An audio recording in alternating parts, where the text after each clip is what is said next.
नमस्कार, मैं श्वेता सिंह आपका स्वागत करती हूं।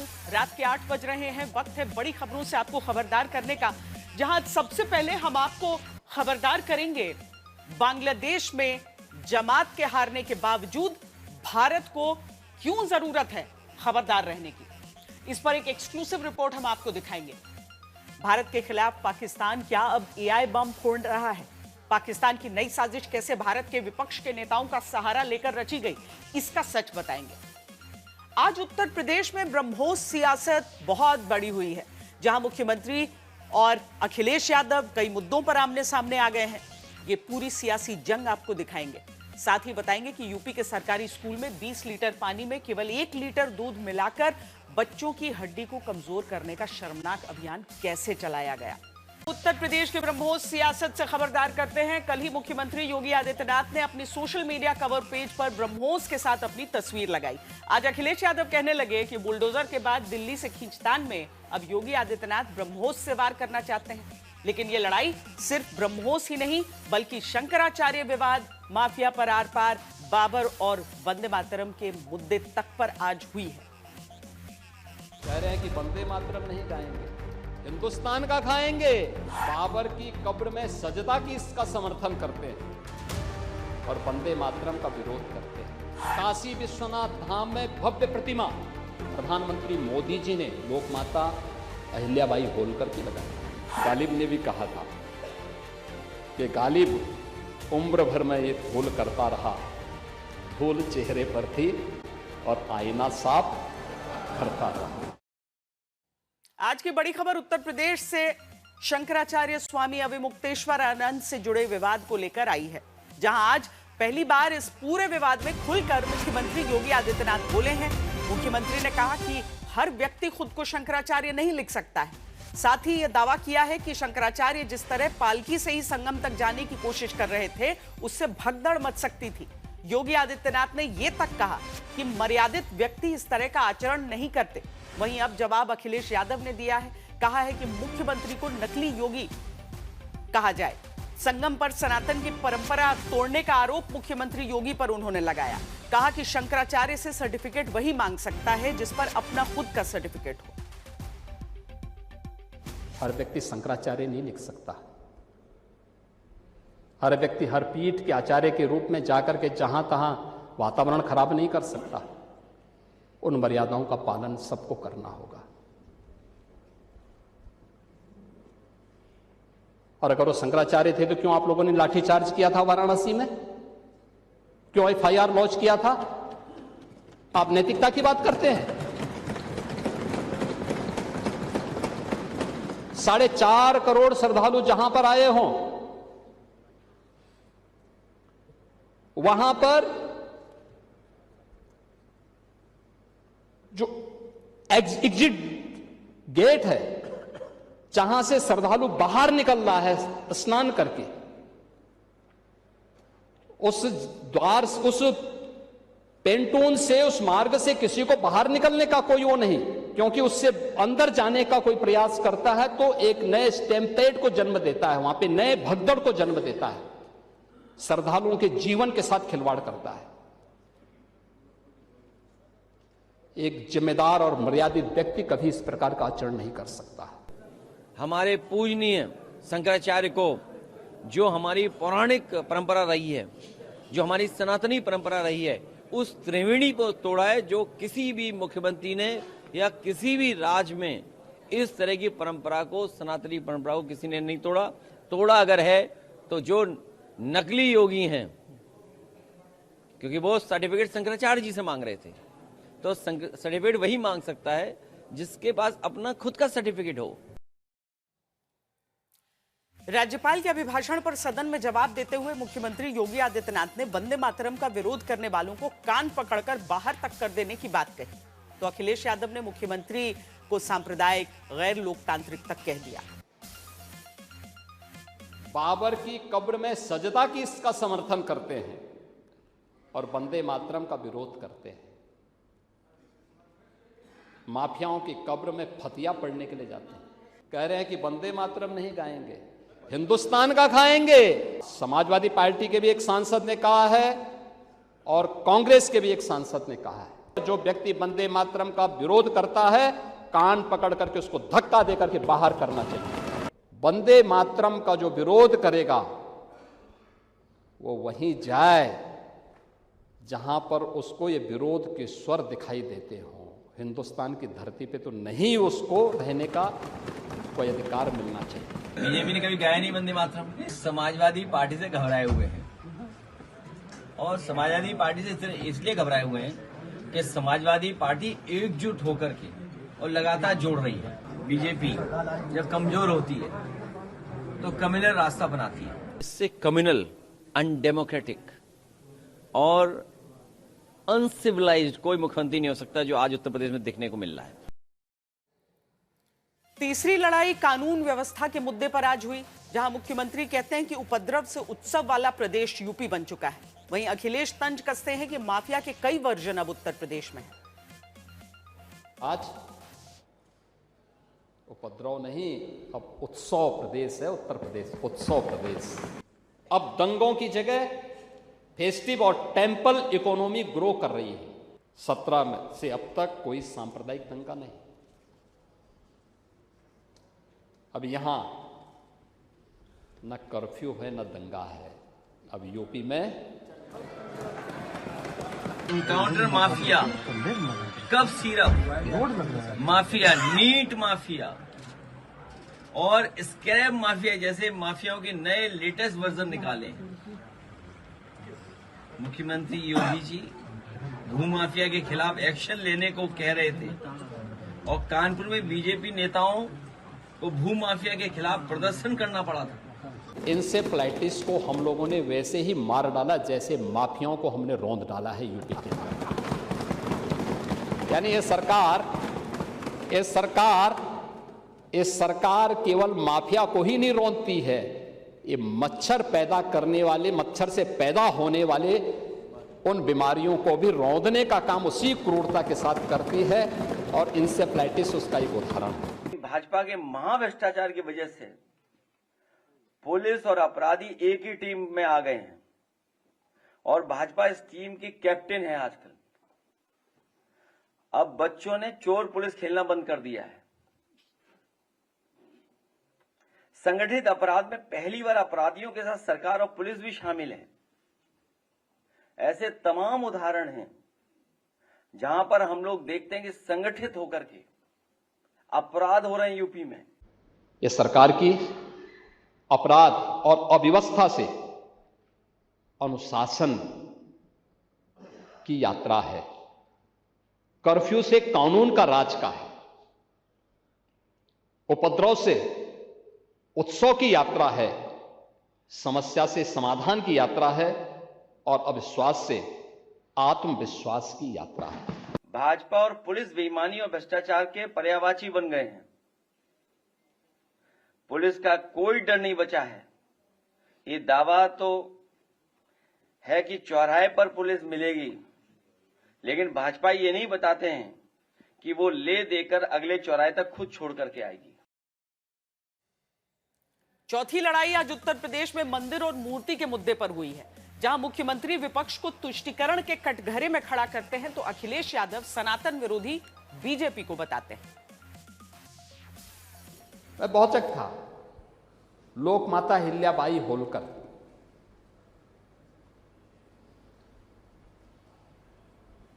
लोक माता अहिल्याबाई होलकर के 300वीं जयंती के कार्यक्रम को प्रधानमंत्री मोदी जी ने शुभारंभ किया पूरे देश के अंदर।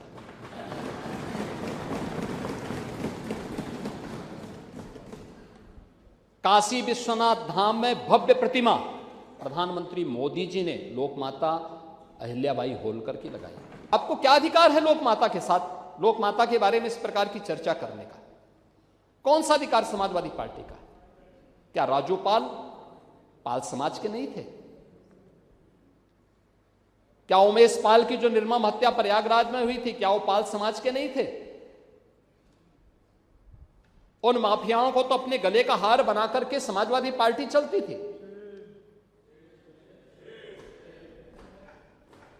और आज आप अनावश्यक रूप से एक मुद्दे को मुद्दा बना करके समाज में विद्वेष की स्थिति पैदा करना चाहते हैं।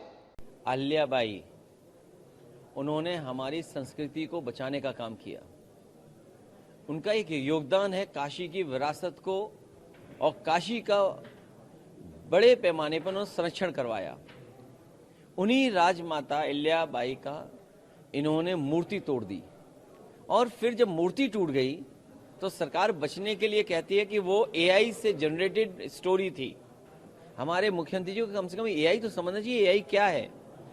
सच्चाई को एआई से नहीं छिपा सकते हैं। तुष्टीकरण की पराकाष्ठा किस हद तक जन्माष्टमी के पर्वों को थाने और जेलों में रोक दिया गया। एक ही तो पर्व था जो जेल में मनाया जाता था, समाजवादी पार्टी के समय में उस पर रोक लगा दी गई।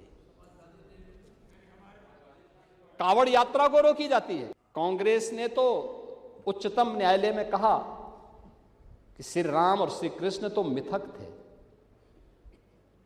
सुप्रीम कोर्ट में एफिडेविट दाखिल कर दिया और समाजवादी पार्टी राम भक्तों पर गोलियां चलाती है।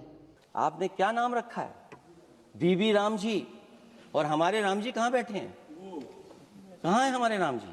पीछे बैठे, जिन्हें बचपन से हम देखते आए राम जी। ये हमारी खुशकिस्मती है कि राम जी सदन में बैठे हैं, लेकिन आप राम जी का अपमान कर रहे हैं। आपको उनको यहां नहीं बैठा सकते, आपको यहां बैठाना चाहिए नंबर 2 पर। जिन्होंने गोली चलवाई वो राम मंदिर बनवा रहे हैं। अगर कुछ पता ना हो तो जाकर के पूछ लेना, पता कर लेना। आधी अधूरी जानकारी के साथ मत आया करो। अब आपको बांग्लादेश में हुए सत्ता परिवर्तन से पैदा हुई चुनौतियों से खबरदार करते हैं। तारिक रहमान बांग्लादेश के नए प्रधानमंत्री बनने जा रहे हैं। उनकी पार्टी को अभूतपूर्व जीत मिली है। तारिक रहमान का आना भारत के लिए अच्छी खबर है या बुरी, इसे लेकर मंथन चल रहा है। लेकिन जमाते इस्लामी की रिकॉर्ड जीत से हर कोई भारत को खबरदार कर रहा है। आखिर क्यों हम कह रहे हैं बांग्लादेश बॉर्डर पर मुनीर? इसकी वजह समझने के लिए अब आप बांग्लादेश के मैप को ध्यान से देखिए, जो चुनावी जीत को देखते हुए लाल और हरे में बदल गया है। लाल रंग बीएनपी का, हरा रंग जमाते इस्लामी गठबंधन का। सबसे बड़ी बात यह है, जमाते इस्लामी भारत से लगे सीमावर्ती इलाकों में जीती है। यानी बांग्लादेश का सबसे कट्टरपंथी, पाकिस्तान परस्त और वर्षों प्रतिबंधित रहा संगठन भारत से लगे इलाकों में सबसे ताकतवर बनकर उभरा है। यही सबसे बड़ी चिंता है, क्योंकि बांग्लादेश पहले ही पाकिस्तान से नजदीकियां बढ़ा रहा है। वहां पाकिस्तान के आतंकवादी फ्लाइट में बैठकर पहुंच रहे हैं। उस बांग्लादेश में जमाते इस्लामी आतंक के खेल को तेज कर सकता है। इसीलिए बांग्लादेश और पाकिस्तान पर कड़ी नजर रखने वाले जमात की जीत से खबरदार कर रहे हैं। हालांकि बीएनपी इस चुनाव में संतुलित विदेश नीति के वादे के साथ सत्ता में आई है, लेकिन उसका भी पाकिस्तान प्रेम जग जाहिर है। तारिक रहमान ने ये बात पिछले महीने अपने चुनाव प्रचार की शुरुआत करते हुए कही। अपने घोषणा पत्र में विदेश नीति Bangladesh first, trend, yes, master, no के इर्द गिर्द तैयार की। उससे लगता है कि तारिक रहमान की विदेश नीति संतुलित रहेगी। तारिक रहमान ने 1971 में पाकिस्तान का साथ देने के लिए जमाते इस्लामी पर निशाना साधा। संतुलित विदेश नीति का हर संकेत मिलने के बावजूद क्यों बांग्लादेश को लेकर भारत को खबरदार रहने की बात कही जा रही है? बांग्लादेश चुनाव में ऐतिहासिक जीत के बाद इस वक्त बीएनपी के शिविर में जश्न का माहौल है। हम लोग इस वक्त खड़े हैं बीएनपी चेयरमैन तारिक रहमान के जो पॉलिटिकल ऑफिस है उनके बाहर। गुलशन इलाका है ढाका का, और आप देख सकते हैं किस तरह से बीएनपी के जो समर्थक हैं वो कतार लगा रहे हैं उनके घर के बाहर, फूल लेके, सुविनियर लेके उनके साथ मिलना चाहते हैं। प्रधानमंत्री नरेंद्र मोदी ने तारिक रहमान की जीत पर जिस तरह पहले सोशल मीडिया पर पोस्ट करके बधाई दी, फिर फोन पर हुई बातचीत का ब्यौरा दिया, सोशल मीडिया पर ऐतिहासिक और सांस्कृतिक संबंधों का हवाला दिया, दोनों देशों में शांति और प्रगति के लिए भारत की प्रतिबद्धता की बात कही, उसके बावजूद क्यों बांग्लादेश से आए चुनावी नतीजों ने सुरक्षा एजेंसियों की नींद उड़ाई? बांग्लादेश को लेकर खबरदार रहने की वजह उसका ये चुनावी मानचित्र है, जिसमें बीएनपी की ऐतिहासिक जीत के साथ जमाते इस्लामी का भी सर्वश्रेष्ठ प्रदर्शन शामिल है। चिंता की बात यह कि जमाते इस्लामी बांग्लादेश और भारत की सीमा से लगे इलाकों में जीती और यही सबसे बड़ी चिंता की बात है। बंगाल के सामने एक बहुत बड़ी चुनौती घुसपैठ की है। एक एक को वापस भेजना चाहिए कि नहीं भेजना चाहिए? बांग्लादेश को लेकर भारत की सबसे बड़ी चिंता अब तक घुसपैठ से जुड़ी रही। जिसने पश्चिम बंगाल समेत पूरे उत्तर पूर्व में आबादी के संतुलन को बदल दिया। पश्चिम बंगाल के अनेक क्षेत्रों में आबादी का संतुलन भी बिगड़ रहा है। लेकिन पश्चिम बंगाल और असम के सीमावर्ती इलाकों में जमात इस्लामी की कामयाबी ने भारत में आतंकवाद और कट्टरता के खतरे को लेकर नए सिरे से चिंता को बढ़ाया है। जो घुसपैठिए हैं वो गरीब का हक छीनते हैं, नौजवानों का काम छीनते हैं, बहनों बेटियों पर अत्याचार करते हैं और देश में आतंक और अन्य अपराधों को बढ़ावा दे रहे हैं। बांग्लादेश में जमात इस्लामी का ताकतवर होना कितना खतरनाक है उसे इस आंकड़े से समझिए। जब साल 2001 से 2006 के बीच बीएनपी और जमात इस्लाम की गठबंधन सरकार थी, इस दौरान बांग्लादेश में आतंकवाद में तेजी से इजाफा होता है और जमात से जुड़े कम से कम 125 आतंकवादी संगठन बांग्लादेश में सक्रिय हुए। शेख हसीना की सरकार में भारत विरोधी आतंकी गुटों पर लगाम लगी, लेकिन अब हालात बदल सकते हैं। शेख हसीना के तख्ता पलट के बाद बांग्लादेश को तेजी से पाकिस्तान की गोद में जाते हुए सभी ने देखा, लेकिन सबसे चिंताजनक बात आतंकियों का खुलेआम ढाका पहुंचना है। उदाहरण के तौर पर इब्तिसाम इलाही ज़हीर नाम के इस आतंकी के ढाका में स्वागत होने की तस्वीर देखिए। यह आतंकी लश्कर चीफ हाफिज सईद का करीबी है, जो पिछले साल 25 अक्टूबर को बांग्लादेश पहुंचा। ज़हीर के दौरे को पूर्वोत्तर भारत के लिए खतरे की घंटी माना जा रहा है। ज़हीर एक कट्टर इस्लामी मौलाना है जो अपनी जहर भरी जुबान के लिए कुख्यात है। उसने कई बार गैर मुस्लिमों के खिलाफ हिंसा की वकालत की है। ऐसे में भारत बांग्लादेश सीमा के नजदीक उसके सक्रिय होने से पूर्वोत्तर भारत में चिंता बढ़ सकती है। भारत बांग्लादेश सीमा का अधिकतर हिस्सा खुला है। ऐसे में ज़हीर के ब्रेन वॉश किए हुए गुर्गे घुसपैठ भी कर सकते हैं। लश्कर के इस आतंकी के बांग्लादेश दौरे के बाद ही हाफिज सईद के करीबी सैफुल्ला सैफ ने बांग्लादेश के रास्ते से भारत में आतंक फैलाने की बात कैमरे पर कही थी। आज बांग्लादेश के अंदर अपने बाप की तरह शेर की तरह भाग रहा है। वो कश्मीर की बात कर रहा है, वो फलस्तीन की बात कर रहा है। हिंदुस्तान को हुआ पड़ा है। वो कहते हैं हाफिज सईद का राइट हैंड बांग्लादेश के अंदर आ गया है। अब बांग्लादेश के अंदर से वो हिंदुस्तान के अंदर आएंगे और हम कहते हैं हम पूरी दुनिया के अंदर मजलूम मुसलमानों की आवाज बनेंगे। तो पाकिस्तान के आतंकवादी संगठन खुलेआम बांग्लादेश को भारत के खिलाफ अड्डा बनाने की बात कबूल रहे हैं। उसका ये काम बांग्लादेश जमात इस्लामी के बढ़ते दबदबे से आसान हो सकता है, क्योंकि अब जमात इस्लामी एक मजबूत विपक्ष के तौर पर बांग्लादेश की संसद में भी मौजूद रहेगा, जो पाकिस्तान को लेकर नीति और बहस दोनों पर असर डाल सकता है। अपने नेटवर्क से भारत बांग्लादेश बॉर्डर पर कट्टरपंथ को बढ़ावा दे सकता है। इंद्रजीत कुंडू, ढाका, आज तक। जमाते इस्लामी पाकिस्तान परस्त दल है जिसने 1971 की जंग में बांग्लादेश की स्वतंत्रता का विरोध किया था और पश्चिमी पाकिस्तान का साथ दिया था। इनके नेता रजाकार, अल बद्र और अल शम्स जैसे अर्धसैनिक समूहों के गठन में शामिल थे, जिन्होंने हजारों लोगों की हत्या की थी, लाखों महिलाओं से बलात्कार किया था और हिंदू समुदाय को निशाना बनाया। इसीलिए जमात का ताकतवर होना अच्छा संकेत नहीं है, क्योंकि उसकी पाकिस्तान परस्ती आतंकियों को ही मजबूत करने का काम करेगी। मोहम्मद यूनुस की सरकार में पाकिस्तान का प्रभाव बांग्लादेश में बहुत तेजी से बढ़ा। अब आगे इसमें तेजी आएगी या कमी, इस पर सबकी नजरें हैं। इस बीच पाकिस्तान की एक और करतूत सामने आई है। ऑपरेशन सिंदूर में भारत के खिलाफ झूठे वीडियो और दावों से पाकिस्तान को अपनी हार छिपाते तो आपने देखा। अब पाकिस्तान यही हरकत क्रिकेट को लेकर कर रहा है, जिसमें इस बार तो उसने हद ही पार कर दी। 26 जनवरी के मौके पर वायुसेना ने अपने इस वीडियो से पाकिस्तान को सिर्फ ऑपरेशन सिंदूर ही नहीं याद दिलाया,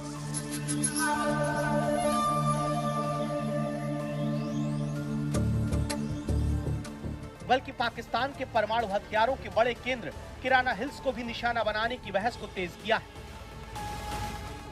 पाकिस्तान ने जिस रफाल BS-022 को मार गिराने का झूठा दावा किया, उसे उड़ाकर दुनिया को बताया कि पाकिस्तान कितना झूठा है।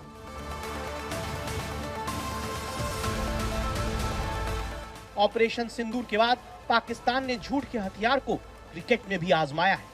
पाकिस्तान का मकसद अपने झूठ को इस तरह से फैलाने का रहता है ताकि उसे मिलने वाली शिकस्त का सच ही दब जाए। ताजा मामला T20 वर्ल्ड कप में भारत के खिलाफ नहीं खेलने के फैसले की पुरानी धमकी से जुड़ा है, जिसे लेकर पाकिस्तान ने खूब माहौल बनाया, प्रधानमंत्री तक से अपने बयान दिलवा दिया, लेकिन बाद में सरेंडर कर दिया। इससे पाकिस्तान में लोग नाराज हैं, पूछ रहे हैं कि जब दम नहीं था तो धमकी क्यों दी। जनता के गुस्से को दबाने के लिए पाकिस्तान अब झूठ के जरिए अपनी हार को सच साबित करने में जुट चुका है, जिसमें AI से बने झूठे वीडियोस का भी सहारा लिया जा रहा है। पाकिस्तान ने अपने झूठ के लिए शशि थरूर को हथियार बनाना चाहा, जिन्होंने पाकिस्तान से चलने वाले जाहिद के पोस्ट किए झूठे वीडियो पर लिखा कि ये फेक न्यूज है और वो भी बेहद घटिया तरीके से बनाई गई। ना तो वीडियो में इस्तेमाल की गई भाषा उनकी है और ना ही आवाज। पाकिस्तान की फेक न्यूज की फैक्ट्री की तरफ से फैलाए गए इस वीडियो में शशि थरूर का सहारा लेकर पाकिस्तान की ओर से T20 वर्ल्ड कप के बहिष्कार को कूटनीतिक मास्टर स्ट्रोक तक बता दिया गया। वायरल क्लिप में पाकिस्तान ने झूठी आवाज डालकर थरूर को ये कहते हुए गलत तरीके से दिखाया कि पाकिस्तान ने कूटनीतिक स्तर पर शानदार कदम उठाया है। पाकिस्तान ने अपने इस झूठे वीडियो में ये दावा तक कर दिया कि भारतीय क्रिकेट बोर्ड इस रणनीति से पूरी तरह फंस गया। पाकिस्तान की तरफ से विपक्ष के नेता का इस्तेमाल भारत को बैकफुट पर दिखाने के लिए दूसरी बार किया गया। इससे पहले BCCI के उपाध्यक्ष राजीव शुक्ला ने भी बताया कि पाकिस्तान झूठ बोलता आ रहा है, जिनका फेक वीडियो बनाकर ये झूठ फैलाया गया कि पाकिस्तान को BCCI ने बार बार मनाने की कोशिश की। मैं BCCI के बार बार कहने पर ICC के प्रतिनिधि की ओर से शुरू की गई बातचीत का नतीजा देखकर बहुत खुश हूँ। इस झूठ को पाकिस्तान की जनता के सामने पेश करने के लिए पाकिस्तान के ही चैनल पर इस फेक वीडियो को सुनाया गया। पूर्व क्रिकेटर शोएब मलिक के शो में इसे बीच शो में दिखाया गया, जबकि ये पूरी तरह नकली है, झूठा है, फेक है, अफवाह है। बाद में राजीव शुक्ला ने सोशल मीडिया प्लेटफॉर्म पर इस वीडियो की सच्चाई बताई और लिखा कि Bharat Pakistan world cup match पर मेरी बातों के एक वीडियो में AI का इस्तेमाल करके ऑडियो बदला गया। ये बात मेरी नहीं है। मैं सभी से अपील करता हूं कि इस गुमराह करने वाले कंटेंट पर विश्वास ना करें या उसे शेयर ना करें और जहां भी ऐसा वीडियो दिखे उसकी रिपोर्ट करें। पाकिस्तान की धूर्तता नए नए रूप में सामने आती रहती है। बार बार भारत उसे बेनकाब करता है। ऑपरेशन सिंदूर के बाद पाकिस्तान ने अपनी हार छिपाने के लिए गलत सूचनाओं की बाढ़ ला दी। उसने पुरानी तस्वीरों और फेक वीडियो से झूठ फैलाया। कभी कहा कि उसने भारतीय सेना के फाइटर जेट मार गिराए, तो कभी कहा कि भारतीय सैनिकों को पकड़ लिया है, लेकिन हर बार पाकिस्तान को मुंह की खानी पड़ी। ऑपरेशन सिंदूर के बाद क्रिकेट में भी यही हो रहा है। अब आज की वो खबर जिसकी चर्चा बहुत है, पानी में दूध मिलाकर मिड डे मील में बच्चों को देने वाला वीडियो आपने क्या देखा है? क्या आपने भी ये मान लिया है कि सरकारी स्कूल का रसोइया, प्रिंसिपल, टीचर सब भ्रष्टाचार कर रहे हैं? कई बार खबर जैसी दिखती है वैसी होती नहीं, खासकर सरकारी स्कूलों को लेकर। इसीलिए खबर का दूसरा पहलू भी समझना जरूरी होता है। इसीलिए पहले देखिए यूपी के महोबा में हुआ क्या है।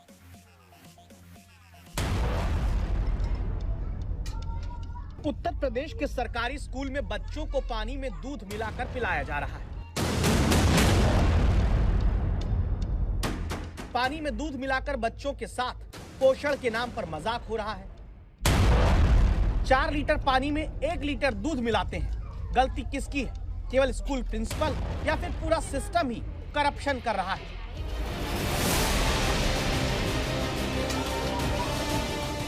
खबर उत्तर प्रदेश के महोबा के सरकारी स्कूल की। वीडियो आपने शायद देखा हो। एक बार पूरा सिलसिलेवार फिर से देखिएगा, क्योंकि आगे चौंकाने वाली बातें पता चलेंगी। यहाँ बुजुर्ग महिला बैठी हैं। ये यहाँ स्कूल की रसोइया है। बाल्टी रखी है, इसमें 4 लीटर पानी भरा है। तभी ये सरकारी प्राइमरी स्कूल की रसोइया आधा लीटर दूध का पैकेट फाड़कर दूध इस पानी में मिला देती हैं। फिर दूसरा पैकेट दूध का निकाला, उसे फाड़ा, इसे भी पानी ज्यादा दूध नाम का वाली बाल्टी में मिला दिया गया। फिर एक चमचा उठाकर बाकायदा उसे एक साफ पानी से खंगालकर 4 लीटर पानी 1 लीटर दूध वाली बाल्टी में डालकर मिलाया जाता है। दूध में पानी की जगह पानी में दूध की मिलावट को इसके बाद सरकारी प्राइमरी स्कूल के भीतर पूरी शिद्दत के साथ मिक्स किया जाता है, ताकि दूध और पानी अलग ना रहे। इसके बाद स्कूल प्रिंसिपल टीचर की मौजूदगी में सरकारी प्राइमरी विद्यालय की रसोइया दूध नापने वाले बर्तन के साथ बाल्टी को लेकर बच्चों की तरफ आती है। इसके बाद बच्चे ग्लास को पानी से धोकर लाइन लगाकर खड़े होते हैं। इसके बाद 4 लीटर पानी में घोले गए 1 लीटर दूध का वो घोल बच्चों को पोषण के नाम पर 100-100 मिलीलीटर दिया जाने लगता है। ये वीडियो जब से सामने आया है, लोग पूछने लगे, क्या नेता अपने बच्चों को ऐसा पानी वाला दूध पिलाएंगे? क्या उत्तर प्रदेश के अधिकारी यूं अपने बच्चों को पानी से लबालब मिलावट वाला दूध पिलाएंगे? आप पानी में दूध डाल रही हैं पैकेट फाड़ के, तो क्या वो सही है? नहीं सही है, दीदी ने कही थी सुधार। किस दीदी ने कहा था? मोनिका दीदी। प्रिंसिपल मैडम ने। कब से कर रही हैं आप यहाँ पर काम? तो हम 10 साल हुए। 10 साल। तो क्या 10 सालों से यही कर रही हैं आप पर? पहले नहीं करी करती, अब जैसे दीदी के उसे ही करें। दूध में पानी मतलब दारस पकड़ लिया किसी ने, पानी में दूध डाला गया। हाँ, बताया गया कि है जो शेर भर दूध 4 किलो पानी खिलाया गया। तो क्या ये खिलवाड़ किया जा रहा है बच्चों के भविष्य से? खिलवाड़ का है, कह रहे जा रहा हूँ तो अवश्य हो रहा, काफी दिन से हो रहा। हाँ, आज प्रकरण मेरे भी संज्ञान में आया। मैंने वीडियो देखा है, ढिकवाहा में एक विद्यालय हमारा, उसमें दूध में पानी मिलाया जा रहा है और प्रधानाध्यापिका क्लासरूम में सोती नजर आ रही है। कारण बताओ नोटिस जारी कर दिया गया है और इस पे कठोर कार्रवाई की जाएगी।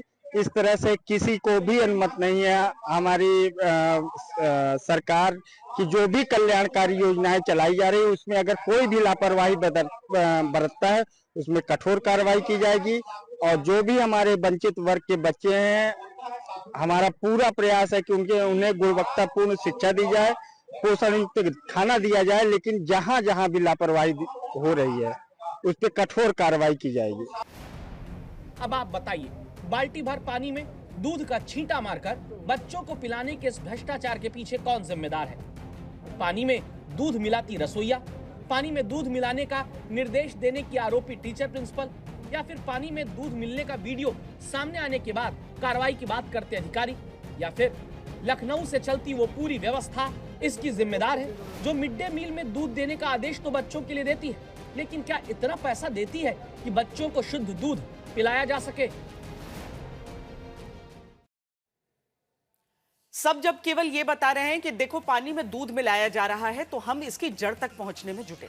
हमने पता किया कि उत्तर प्रदेश में मिड डे मील का मेन्यू क्या होता है। मिड डे मील की वेबसाइट पर यह मेन्यू बताता है कि बुधवार को बच्चों को मौसमी सब्जी और सोयाबीन डालकर तहरी खिलानी होती है और उबला हुआ गर्म दूध दिया जाना होता है। सरकार मिड डे मील के तय मेन्यू में यह भी कहती है कि 100 बच्चों के लिए 10 किलो चावल, 5 किलो मौसमी सब्जी, सोयाबीन चंक 1 किलो, तेल या घी आधा किलो डालकर तहरी बननी चाहिए और हर बच्चे को 150 मिलीलीटर दूध के तहत 100 बच्चों को 15 लीटर दूध मिलना चाहिए। इसके साथ ही सरकार कहती है कि बुधवार को छात्रों को भोजन के साथ अनिवार्य रूप से उबला हुआ गर्म दूध पिलाया जाए। लेकिन सवाल है कि क्या इतना पैसा दिया जाता है कि सब कुछ इसी अनुपात में खिलाया जा सके?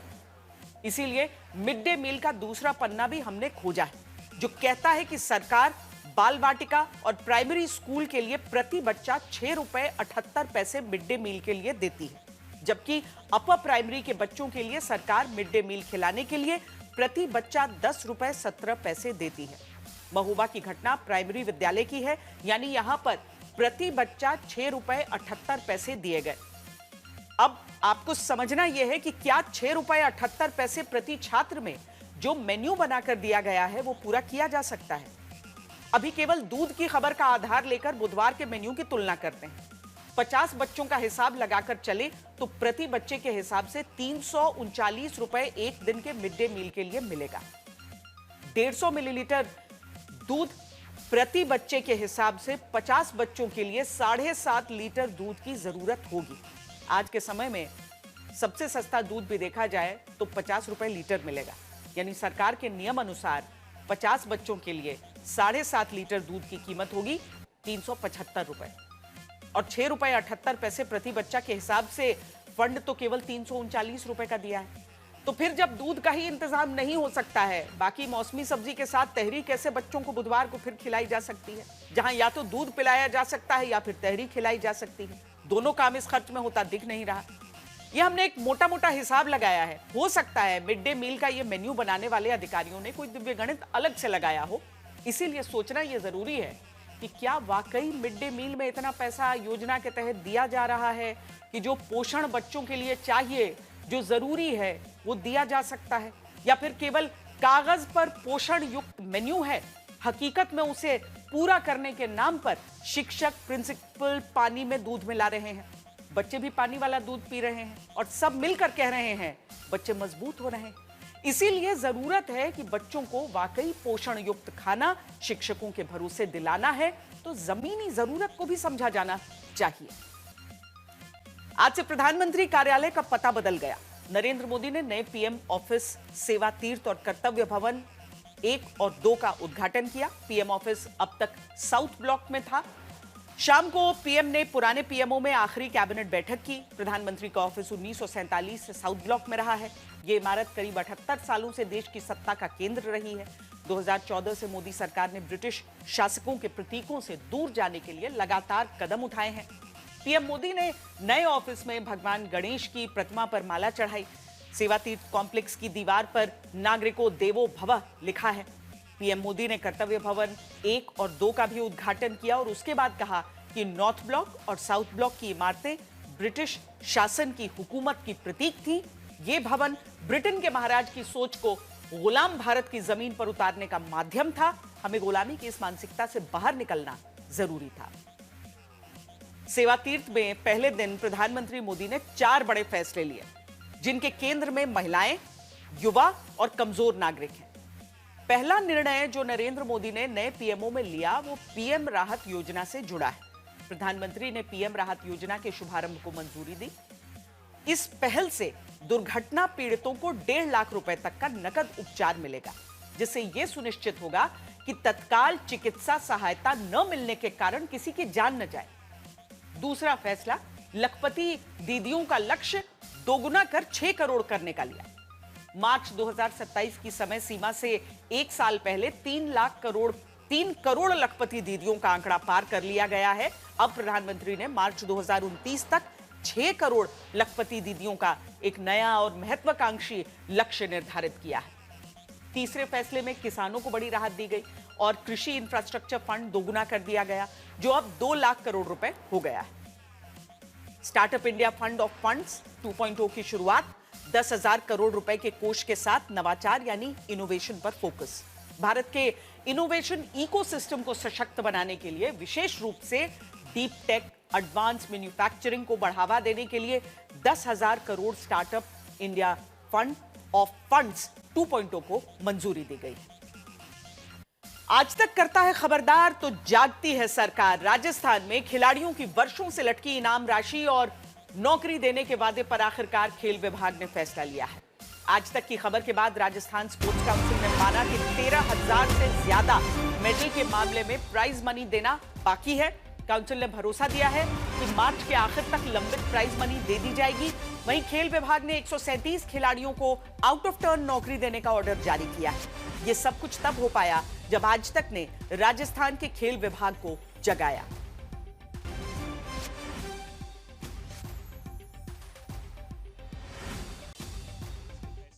वो महीने के अंत तक आ जाएंगे और जो नौकरियां हैं वो मार्च के महीने तक का इनको आश्वासन दिया है। ये है खबर चलने के बाद का सरकार का रिएक्शन। नीरज, जिनका इंटरव्यू किया था, वो भी यहाँ पर मौजूद हैं। नीरज, आपको भी बुलाया था कल आज तक, नमस्कार, आज तक पर खबर चलने के बाद आपको भी बुलाया, लगता है बड़ा असर हुआ है खबर का? जी जी जी सर, बुलाया था मुझे, अच्छी खबर चली हमारी, अच्छा हुआ सर।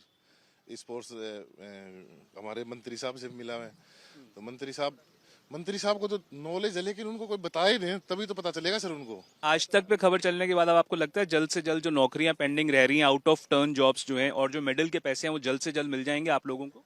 हाँ जी सर, यही आश्वासन दिया है कि अभी आपका हो गया लगभग और जल्दी से जल्दी आपके पैसे या तो इस महीने लास्ट तक, फरवरी या मार्च के अंदर आपके पैसे सभी खिलाड़ियों के आ जाएंगे। मेरी नहीं बोले, सभी खिलाड़ियों के आ जाएंगे। जैसा कि आपने कहा कि कुछ लोगों की अनुदान राशि और कुछ की जो आउट ऑफ टर्न नियुक्तियों का विषय था, उसको काउंसिल काफ़ी गंभीरता से ले रही है। माननीय मंत्री महोदय ने काफ़ी इसमें पुश किया है और अभी हमने 137 लोगों को अभी पिछले कुछ दिनों में ही काउंसिल के माध्यम से उनको जॉब्स के लिए यहाँ से रिकमेंडेशन जा चुकी हैं और मुझे विश्वास है कि 1-2 दिन में ही उनके नियुक्ति पत्र भी जारी हो जाएंगे। उसके अलावा भी 100-200 जो भी पेंडिंग है उनकी भी प्रोसेस कर ली गई है और उनकी भी जो CS की अध्यक्षता में कमेटी की मीटिंग होती है उसको भी शीघ्र करा के आउट ऑफ टर्न भर्तियों का जो प्रकरण था वो पूरी तरीके से खाली कर दिया जाएगा। केरल की एक बुजुर्ग मां इस वक्त देश में वायरल हैं। उनके साहस को सब लोग सलाम कर रहे हैं। इन्होंने फुटपाथ का इस्तेमाल सड़क की तरह कर रहे स्कूटी सवार को रोक दिया। काफी देर तक स्कूटी सवार ने फुटपाथ का इस्तेमाल सड़क पर लगे जाम से बचने के लिए किया, लेकिन बुजुर्ग महिला अड़ी रही। आखिरकार स्कूटर सवार को बुजुर्ग महिला के साहस के आगे झुकना पड़ा, बेइज्जत होकर वापस उसी भीड़ में जाना पड़ा जहां से निकलकर वो फुटपाथ पर चढ़ा था। ये वीडियो एक तरह का मैसेज है कि नियम सबके लिए बराबर हैं, फिर चाहे आप जल्दी में हो या फिर नहीं। खबरदार में आज के लिए इतना ही।